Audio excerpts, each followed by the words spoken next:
क्रांतीसूर्य महात्मा ज्योतिराव फुले यांची 199वी जयंती आणि 200व्या जयंतीचा प्रारंभ अशा या वर्षभर आगळा वेगळा उपक्रम खऱ्या अर्थानं या महाराष्ट्रामध्ये आणि देशामध्ये सुरू होणार आहे.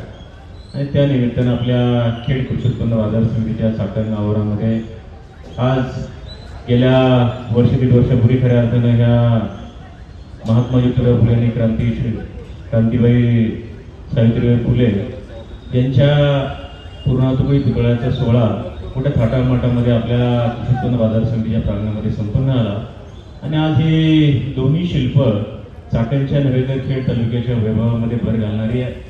एक ऐतिहासिक असं शिल्प जाता येताना कुणी बघते की अरे तुमची खऱ्या अर्थानं सावित्रीबाईंचं आणि महात्मा फुलेंचं फार मोठं स्मारक आहे.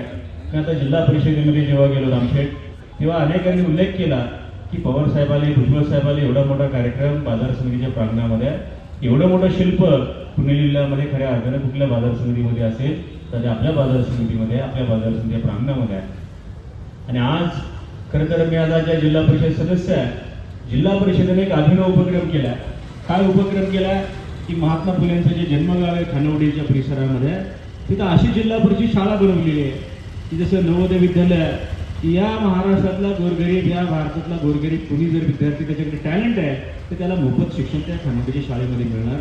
एका वेळी 2000 विद्यार्थी तिथे शिक्षण त्या ठिकाणी घेणार आहे.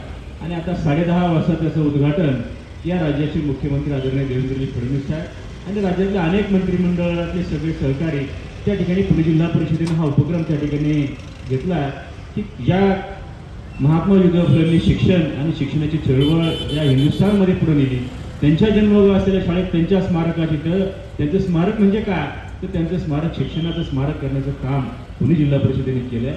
आणि महाराष्ट्रातलं एक रोल मॉडेल त्या ठिकाणी उभं केलं आहे की जिल्हा परिषद शाळेमध्ये CBSE बोर्डाचं शिक्षण, जिल्हा परिषद शाळेमध्ये CBSE आणि ICSE बोर्डाचं शिक्षण जे पुणे जिल्हा परिषद त्या ठिकाणी देणार आहे. आणि महात्मा फुलेंच्या नावानं ते सगळं स्मारक, ती सगळी शाळा खऱ्या अर्थानं आजपासून त्याचं उद्घाटन त्या ठिकाणी होणार आहे. त्या कार्यक्रमावर मला जिल्हा परिषदेचे घटनेचं म्हणून त्या ठिकाणी जायचं, म्हणून मी आज कार्यक्रम 10 वाजता मला न येता लोक याची वेळ त्या ठिकाणी आलेली आहे. परंतु भविष्यामध्ये या बाजार समिती सभापती म्हणून खऱ्या अर्थानं आपल्या परिसरामध्ये या 2 स्मारकांचं शिल्प जे आहे ते शिल्प आणि या शिल्पाची प्रेरणा घेऊन अनेक वर्ष आपण त्या ठिकाणी काम करतो आहे. आणि खेड तालुक्यातल्या प्रत्येक नागरिकाला अभिमान वाटावं असं शिल्प आपल्या या परिसरामध्ये निश्चितपणाने आहे. आणि उद्याच्याही काळामध्ये खऱ्या अर्थानं ही प्रेरणा आपल्या सगळ्यांच्यासाठी अबाधित त्या ठिकाणी राहील. आणि आपल्या सगळ्यांच्या वतीनं आजच्या या खऱ्या अर्थानं एक आगळा वेगळा आणि पुढं जी 200वी जयंती खरं तर संपन्न होते, वर्षभर सातत्याने वेगवेगळे उपक्रम, समाज उपक्रम समाजातल्या गोरगरीब घटकांसाठी असेल, उद्या जिल्हा परिषदेच्या शाळांपासून तर खऱ्या अर्थानं माझी मायमाऊली असेल, ह्या सगळ्या मायमाऊलींना मदत करण्याचं काम वर्षभर आपल्याला त्या ठिकाणी करावं लागेल. आणि तीच खऱ्या अर्थाने त्यांना श्रद्धांजली ठरेल, ती आनंदांजली ठरेल, तीच विनम्र अभिवादन त्या ठिकाणी ठरेल. कारण महात्मा जगामध्ये अनेक आहेत, पण महात्मा ही पदवी असलेली फार थोडी लोक त्या ठिकाणी आहेत. आणि अशा ह्या महान रत्नांच्या जयंती या ठिकाणी संपन्न होते. मी आपल्या कृषी उत्पन्न बाजार समितीच्या सर्व घटकांच्या वतीने, मग आमचे आडते असतील, व्यापारी असतील, हमाल मापडी, आमचे प्रशासन असेल, या सगळ्यांच्या वतीनं विनम्र अभिवादन त्या ठिकाणी करतो.